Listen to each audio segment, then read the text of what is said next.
My name is Jill Coyle, and welcome to another episode of No One Dies from Divorce, where we talk the nitty-gritty aspects of divorce and help each other come through this not only surviving, but thriving. I'm a divorce attorney, and I'm interviewing other experts and people just like you who are going through or have been through a divorce, so you can have the latest and greatest information on all things before, during, and after divorce.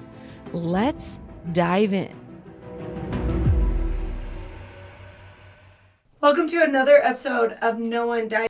So the celebrity that we're going to be talking about, you can probably guess it. Cameron, who are we talking about? We're going to be talking about Bennifer today. Bennifer, back in the block. Jenny from the block. I tell you what, Cameron, I have been a Jennifer Lopez fan from the beginning. I remember back in the day when she just got her break. Yeah. Was it Selena? Yeah. Was that the movie? Oh, I fell in love with her. You know, I feel like she's one of those people that you either love her or you just don't like her, and I just don't know why. She is the bomb diggity in my mind. Like, she is a hustler. She has proven that women are powerful in the space where people don't want them to be powerful. She has made a space that nobody can deny that she is a GOAT. I think that she really brought the Latino female power vibe to the front. Oh, she's just amazing, and everything she's done. She's built a multi-billion-dollar empire because she never took no for an answer. I mean, you can have your opinions of her and what she is, but I'm telling you what, I admire her, and I'm proud of her. So we're talking about Bennifer because she's now gone back with Ben Affleck, and I mean, this is funny because, I'm turning 40 this year, reveal my age. And I remember the Bennifer, that was back in when I was early college, and I just remember, I'm like, oh, Ben Affleck, he was a bee's knees at this time. I mean, he was the hottest thing in Hollywood at the time. And with him coming out with Matt Damon and doing their, their breakout roles of what they were doing. So when they got together, were you a little surprised by that? I was very shocked, actually. I didn't connect the two together at all. I didn't think they were in the same wheelhouse, but I think it took about 30 seconds for me to fall in love with the dynamic. Because the two of them were just goobers. They were emotional and they were in love, and you could feel the passion. And they let us all in. I Yeah. mean, it was like the paparazzi was everywhere, so we got to see everything that they were doing. And it's still ingrained in my head the picture of her on the yacht with the butt, and him and that was how many years ago? So long ago. Well, I was going to say, I remember every little bit of it. So the fact that I'm also a little older than you, and I remember it like it was yesterday. I know. It was a turning moment. And there for a while, I remember the discussion was just focused on her bottom side for a long time, like for a solid year. But they were the couple that I think everybody dreamed of being. They had everything. They were both beautiful. They were both talented, and they were at the top of their game. Well, Jennifer, I think at the time, we didn't quite know what she was trying to do. She was doing movies, she was doing music, which got a lot of, at that time, a lot of people didn't want to give her the credit she deserves for her music, she was doing really risky, flashy things to get attention. She was wearing scandalous clothes and, she was making music, Jenny from the block. She was really trying to make her own. So it was, interesting to, this dynamic because she was, trying to prove, I'm, just the girl next door, but, she's this powerhouse. And then there's Ben Affleck who, came from, his story is actually kind of inspiring. I don't know if you know Ben Affleck's background. I mean, him and Matt Damon grew up on the same block. They knew each other. They came from, not rich, or they, and their story is, and then they wrote and their movie. Oh my gosh, what is it? Good Will Hunting? Yeah. Because that was the first one that Matt Damon, I think. I might be quoting wrong. Yeah, I should have brought my computer, but what they then did that movie, and they did on this low budget, and it just kind of put them in this limelight of being these kids from Boston. They used to say that, and they, and they were really good friends, and that movie just was amazing and really good, and they directed it, it was like their debut. So they came from, I think, similar backgrounds of like being raised not wealthy, not with connections, to being able to, make it in this industry in their own different right. And I kind of agree with you. They were kind of going up into their top of their game. So it was like the fun new couple to like ooh and ah at, from Hollywood. And their dynamic was it was different than anything we'd seen at that point. They were willing to push the boundaries and just be themselves. Right. And yeah, I really loved Bennifer. I just... But so many people didn't. Yeah. They were attacked on every level. I mean, about why it wasn't good and why it wasn't going to work. And I mean, so as much as like I remember some of the positivity from it, I mean, they were just destroyed. I mean, when you're kind of going up and trying to build yourself in Hollywood, you have to look at that as an issue as well. And I'm sure that puts so much pressure on them and what they were doing, because they were each trying to build their own careers. And, what sealed the deal for their relationship, if you remember, is the movie they did together. What was it called? What is it?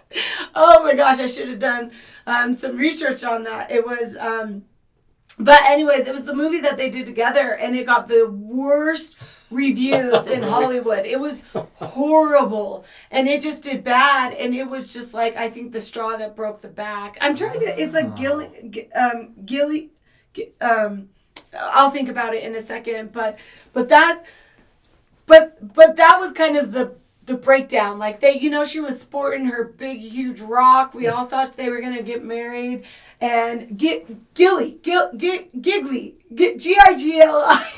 I'm sorry. This is so silly. But that's what it is. That's the word. And it was that bad. Huh? It was so bad. Oh, it just got destroyed. Nobody went and saw it. And it was just kind of, I think, the demise of Bennifer. So, and so they broke up. And it was kind of the breakup around the world. Like, people were, like, really, really, like, sad, or they were, like, not surprised, but it was like... Well, I mean, it's a Hollywood relationship, right? So I think we all come to the table with a certain percentile of the guy who's going to fail. Right. But we all put our hearts into certain ones, and Bennifer seemed to get a lot of us. Like, I was rooting for him, because they were beautiful, but, it's... The thing I do worry about them is they have both amazing brands, amazing careers, so they're highly intelligent. But sometimes highly intelligent people let their emotions rule themselves, and I don't know. I've never been a big fan of getting back in a past relationship, so I'm hoping the best for them. And maybe that's because I got hurt the first time, and I just don't want to get injured again.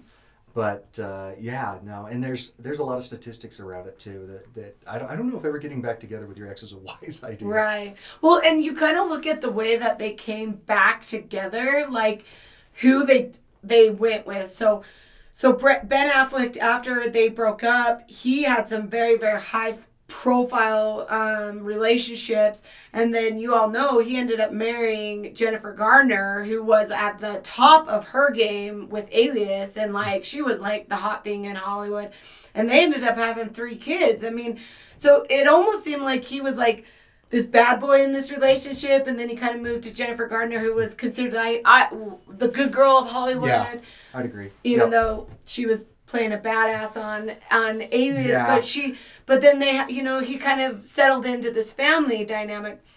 And then you turn to J-Lo, and what did she do? Do you remember? Is that when she went with Mark Antony, or? Not quite. She started dating her dancer. Oh, yeah, I remember that. And she was engaged or married him. I think she did marry him. And Chris, and she, gosh, I know way too much of this from memory. This just tells you how much I love this kind of stuff. But she kind of went, and so it was this like really weird, like he's going more powerful, and then she was like, trying to find true love, and that didn't work out. And then she, married Mark Antony, and she ended up having her twins with him. And so they, they're both family. They're, I'm sure I've read that they didn't talk to each other. And then Ben Affleck, he kind of, went off the deep end a little bit. He, reportedly had a huge drinking problem, a gambling problem. He was, smoking, like he was struggling, and that's what really was the demise of his marriage with Jennifer Garner. Is she was Like, I'm not going to let you destroy your life and stand around and do it. And he was lying to her. And there was reported, infidelity and stuff. And yeah, so he just kind of went on the deep end. But then Jennifer just kept building her career. I mean, she's dated some high-profile people. P. Diddy, right? Puffed it. What is he called? Sean Combs? Yeah, I was going to say, didn't she date A-Rod too? Well, so that's just recently. See, so she divorced Mark Anthony, and then she's been with A-Rod, who everybody knows is the baseball player from the Yankees that is super business minded, is worth $100 million. Like, he was like what I would say her equal in the fact that he has created what he took his talent. So he took his money from being one of the best baseball players, and now he is turning it into businesses. And their relationship with Jennifer Lopez, I was like, this is actually what I felt like was a match, because they matched each other on their ambitions. They both came with empires. Yeah, you were hearing about how they were building empires together. They were going into business together, buying real estate and stuff. So I really thought that was a really great, dynamic. They dated for a really long time. So, when you heard that they were maybe getting engaged, you're like, well, 5 years, that sounds good, know? And then over here on Ben Affleck's side, you just weren't really hearing much about him. He was doing movies. He's, he got clean and sober. I think his friends finally had a intervention or something with him, and he finally got clean and sober. And I think he has been just trying to work on himself and be there for his girls, because I know that was a big thing that he talked about. Like, he wanted to be a better dad, and I think that relationship with Jennifer Garner has gone okay. I mean, obviously we haven't seen salacious gossip in the media, so and from what Jennifer has said after, now that he's gone back with Jennifer Lopez, that it sounds like she's supportive of him being happy and whole. So that kind of gets us up to here, and now we're like, and then it was just like J-Lo broke up with A-Rod, and it was like this like weird dynamic of how it happened, like she's doing a movie down in the Caribbean and he's not with her. And I mean, I read a lot of, thoughts on what happened. I still don't know if it's really out there, but all of a sudden it was just off. I mean, her engagement with him was off, and then they were trying to get back together, but really that wasn't the case. And then, no joke, like all of a sudden we hear she goes to dinner with Ben Affleck. So I actually have a little bit of insight into that. I watched an interview, and this was with J-Lo, and somebody was talking to her about Ben, right? And she basically flat out said, he's the one that got away from me. Like that's, he wanted to still play. I was ready for a family. I was ready to settle down. So I think this is her kind of being like, I finally have him. He's finally matured. And now that he's gone through Jennifer and, like you said, learned how to be a father and has proven that he's a decent father, I think now she's thinking, oh my gosh, I've got everything I've ever wanted. He's a good dad. He's the one that got away. Right. I mean, we all have the one that got away. So, but I think that's what this is I think Jennifer's finally getting to fulfill that. The Ben got away and I wanted him. Right. But part of me is just like, you broke up. Yeah, you guys were so young when you broke up the first time. Like, you had your whole life to, maybe you had to go through these lessons learned. But part of me is like, are you just like you said, like the love that got away, but really it's just this new infatuation of the person that you're trying to feel young again. Like, and both of them are rebounding out of really hard relationships. Yep. And what's easier than hopping into a relationship with somebody who you already know you're sexually compatible, emotionally compatible, physically compatible. But because over time you start to forget those things. You forget that they left the toilet up. You forget, but you remember that, they took me to Paris and we had a wonderful weekend.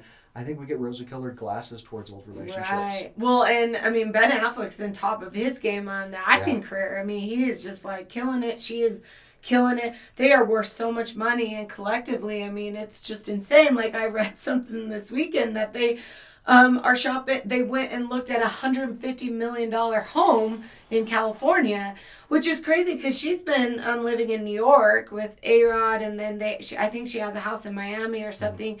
And so when she started dating Ben's girls are in LA, yeah. And she was like, well, I'll move my twins out to LA, which I would think it's because Mark Antony is maybe everywhere. He does so much with the Latino community that maybe he's traveling. So it sounds like he didn't really have a problem because she moved her kids.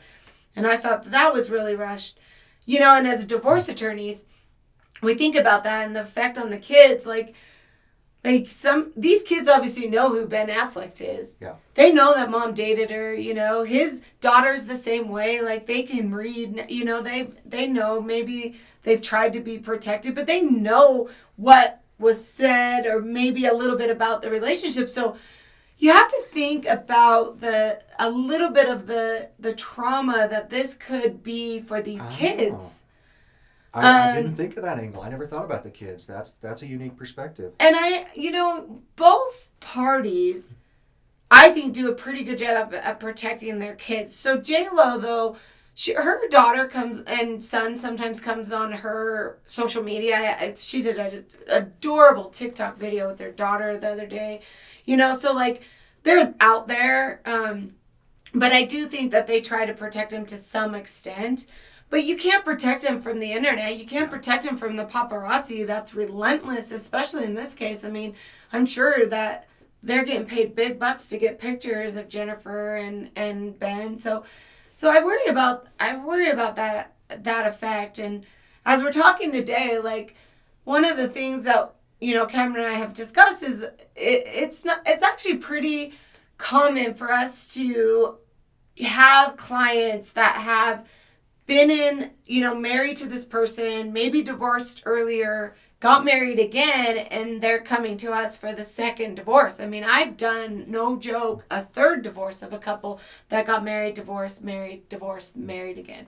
So we're talking about why maybe it's not the best idea to get back with your ex. And so we wanted to talk about that. And so I'm glad we give a little bit of the background because, of course, like I said, I love J-Lo. I like Ben Affleck. I think he was an amazing Batman. I really like Jennifer Gardner. I respect her. I follow her on all her social media. So the dynamic of the parties is pretty good. And I guess J-Lo's relationship with Mark Antony actually they have been open about how they have tried to really be co-parents and be friends for the benefit of their kids. And so you see them at like the birthday parties together and at events together, giving each other hugs and taking pictures with their kids. I think they are a really good example of what good co-parenting can be. That's really hard to do when you have emotions attached to, especially when you're a celebrity.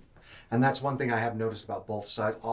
Jennifer, Ben, and Jennifer, they're all good parents. They all seem to at least put the kids first, which is nice to see because I don't always see that in celebrity divorces. Yeah.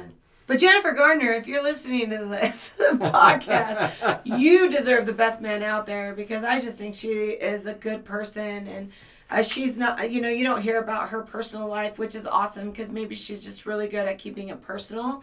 But she's just great. And what she does, just for example, Jennifer Gardner, she went over to a hospital and baked cookies for all the frontline doctors and nurses. And she went and took pictures with them. And I just, as my husband being a frontline doctor, I just really admire her for the things she does. And I know that she cares about her girls really much and will do what's necessary to protect them. So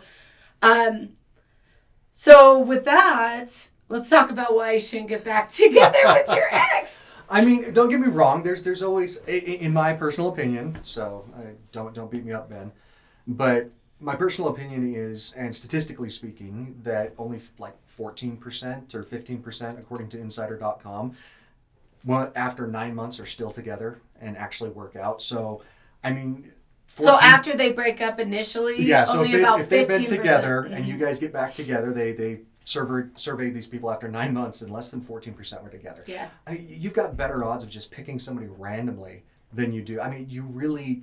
And here's what I think it all falls down to. Like, you were in a relationship with this person. Mm-hmm. And who in the world do you trust to make a decision for yourself better than you? Mm-hmm. If you chose to end that relationship, why the hell are you questioning you?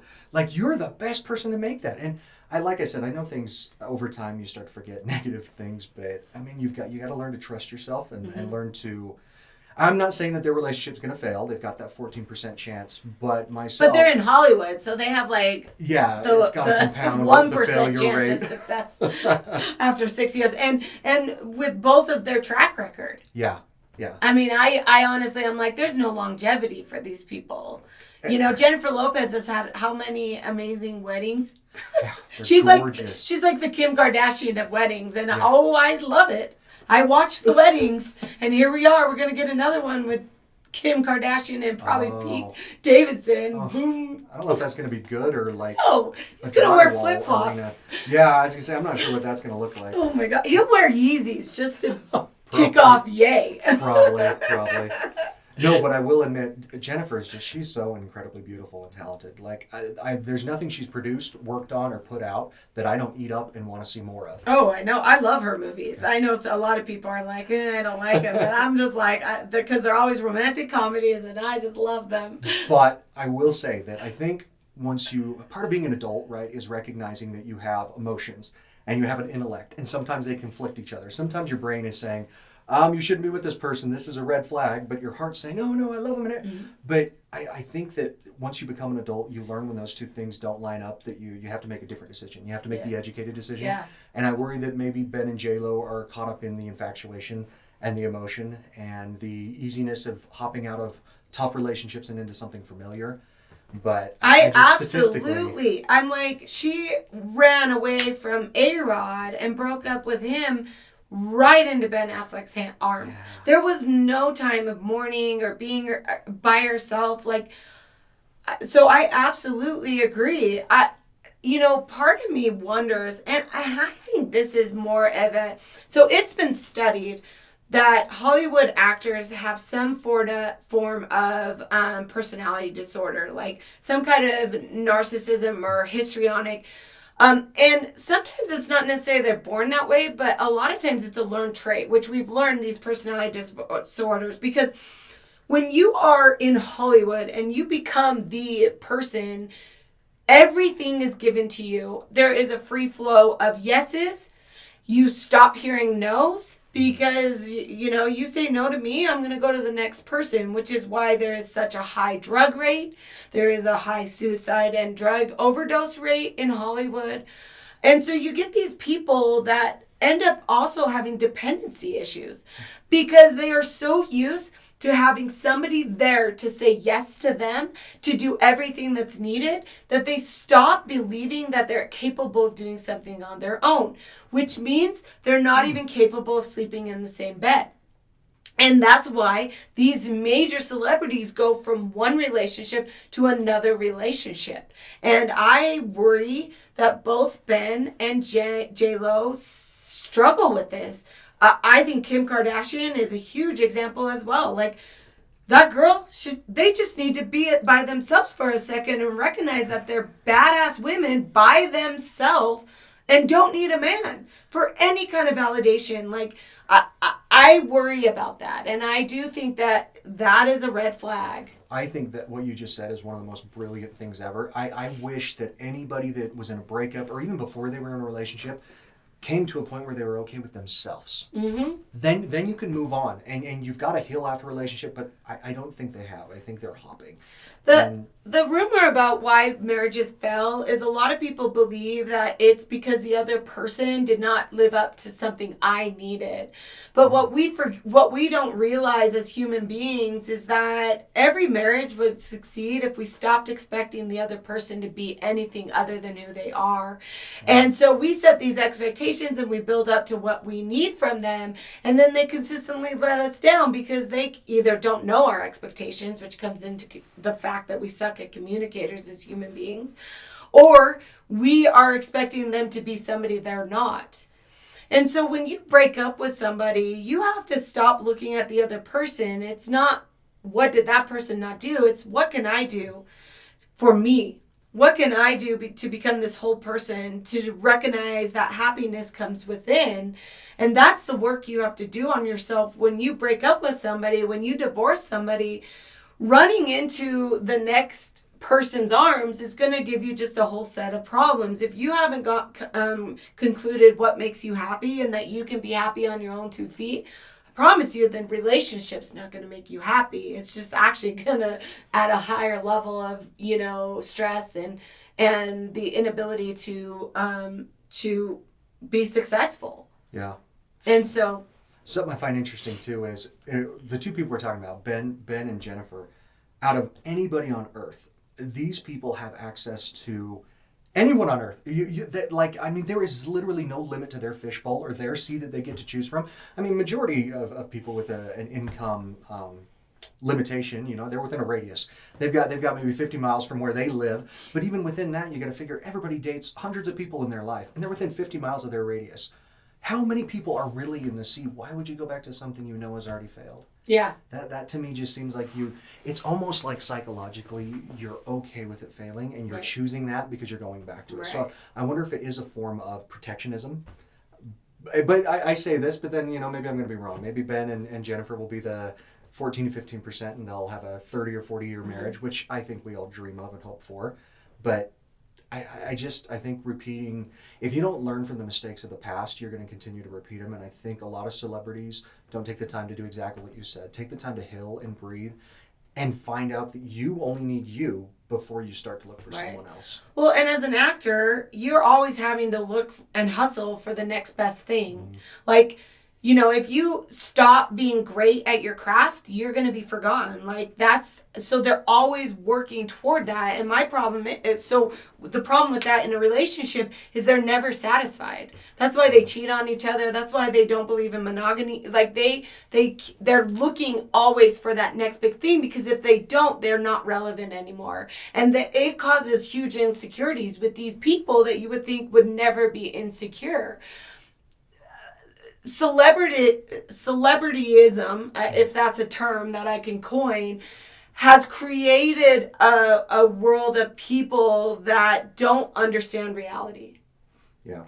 Failing is part of our growth process, right? And most of these actors and actresses, they failed in the past. They have. They've worked really hard to get where they are, and we have to give them credit. But once you get to J-Lo status, once you get to Ben Affleck's, he gets to pick what roles he wants.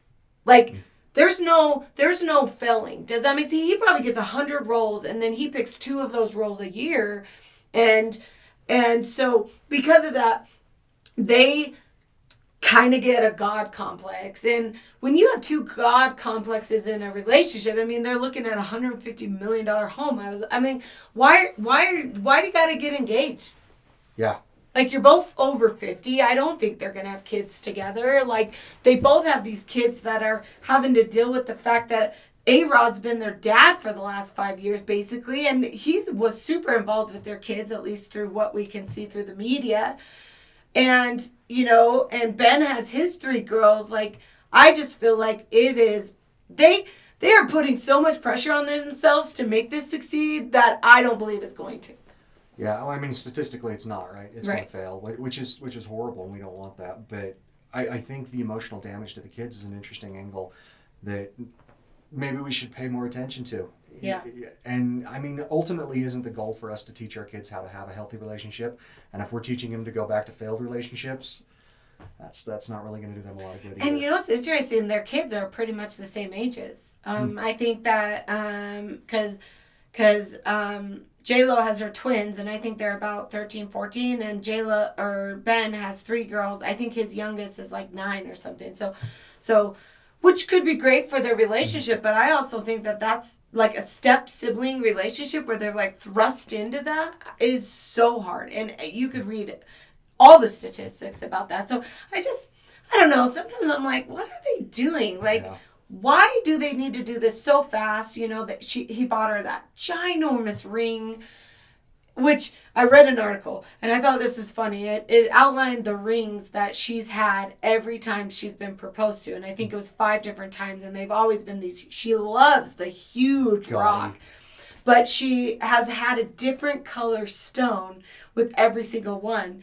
And I think with Ben, the first time it was green. And that it was that big deal. And then this time it's pink. Or yellow. I thought this time was green. I think this time might be green. green. I might be getting that wrong. Yeah. But anyways, it's just like it's funny. But I just look at all of the things put together, and I, as a divorce attorney, I'm like, I want to be optimistic and I want to be happy for them. Obviously, I don't know them. But at the end of the day, I'm just like, it's just not going to work. Well, and I know, like, we're super pro-marriage. Like, we always want a marriage to work, but sometimes maybe it's good to take your time dating and make sure you're past an infatuation stage and that you've maybe got some counseling and make sure that you guys are actually compatible. But no, I mean, I hope and I pray for them because I love the dynamic and they're adorable, but I just don't see that they've set themselves up for a winning strategy at this point. Right. Well, and think about it, even with the prenup, we know that they'll have prenups because they each have their money. We now know that just because you have a prenup doesn't make the divorce easy. I mean, Kelly Clarkson, for instance, they fought for 2 years. Brandon Blakestock tried to, fight that prenup. We know Kanye is going out, and Kim, like, they have a prenup, but man, he's delaying and making that divorce hard, and you can't prenup your kids. So that's another, element. So we just know that. And then, and then you worry, are they getting a prenup or are they like being so like up in the air? I don't think her lawyers would ever let her not have a prenup. But I do worry though, because the last interview I watched was like 2 days ago where she was saying how she was proposed to. She's clearly like madly in love, like to a level of infatuation, which is adorable. And I'm sure he is too. And we all love it. I mean, that's the moments we dream of in life, right? The infatuation moments at the beginning of a relationship. Oh my God. I do dream about that. I've been married 15 years and I'm like, how would that feel again? But I love my husband. But also being an adult is recognizing that infatuation is just an emotion that is fleeting. Yes. And goes away. It goes away because real life comes on. And, and sometimes I feel like they don't live real life anyways. So it's just like... Yeah. Eventually, they are gonna have to go to the next big thing, and they're doing their different things, and they're gonna be, he's gonna go do a movie in Brazil and be away for 6 months, and there's just you just have seen it, It's just like Ryan Reynolds and Blake Lively. I'm like, I root for them every day. I'm like, they're gonna be the people that show us, and then you hear rumors that they're having problems because Ryan Reynolds is the biggest movie star in the world, and she, misses the fact that he's never home. I mean... But that's always going to be an issue as long as you're a celebrity. No matter what you do, you're going to have this dynamic. So you've either got to learn to have somebody who's not in the limelight, like Dolly Parton, who's very quiet and just has her thing and is okay, or you've got to learn to have a person that's just not going to be in your life a lot. And that seems like not a lot of point of having a relationship. Hugh Jackman, like his wife, same thing. Like, and they, and then Wahlberg, his wife, like, I love watching their, and it makes me realize I do follow a lot of celebrities because I feel like I kind of like know some of these people. I'm like, but you root for them and you want them to succeed and you want them to be smart, But then you're so sad when these celebrities end. I mean, I wasn't sad about Kim Kardashian. Ye is a little off his rocker. But she had 4 kids with him. 4 kids. And then it's like, oh, he's crazy? Well, he's been crazy. Like, you had 4 kids with him, I do love the world that celebrities live in. And oftentimes I'm jealous of them. But holy hell, this is not one of those moments. Like, if you ever want to have a lasting marriage, being a celebrity in Hollywood's going to make it hard. Well, Priyanka Chopra is one of my, I think she is the most beautiful actress in the world, and she's my age, and she's married to Nick Jonas, who is, my crush, too. Like, I would totally marry him, 10 years younger, but it just like them, they've got this cute relationship, but they are both so busy in their careers, and then all of a sudden you find out they had a baby per surrogate, and you're like, wait, what? Yeah. Like, you decided your careers were so busy that you were going to continue. I mean, Nick's been going on his tour, and she's been, I've been watching her. And then all of a sudden we find out they have a baby. That's it's just, you know, it's just stuff like that. I'm like, that is not reality. Like, how does that dynamic work? And you worry about him. So anyways, we've had so much fun talking about this, and it's just fun. We'll see what happens, and I love following this. Next month we're going to bring you the update on the Amber Heard and Johnny Depp saga, because that drama is fresh and it is good. So we'll make sure that we keep y'all up to date. If there is a celebrity that you're like, this would be fun to hear Jill Coyle talk about it, we'll bring on a guest and we'll talk about it for you. So please make sure you let us know who you'd love to hear about. Till next, Cameron, thanks for joining me. Thanks for having me. It was wonderful. So fun. No one dies from divorce, guys. Till next week. Thank you for listening to this episode. If you enjoyed, please subscribe, follow, and share. I'd love to hear your questions and feedback. You can contact me at community@jillcoyle.com. See you next time. I am an attorney, but I am not your attorney. Any advice given on the podcast is general and shall not be construed as legal advice.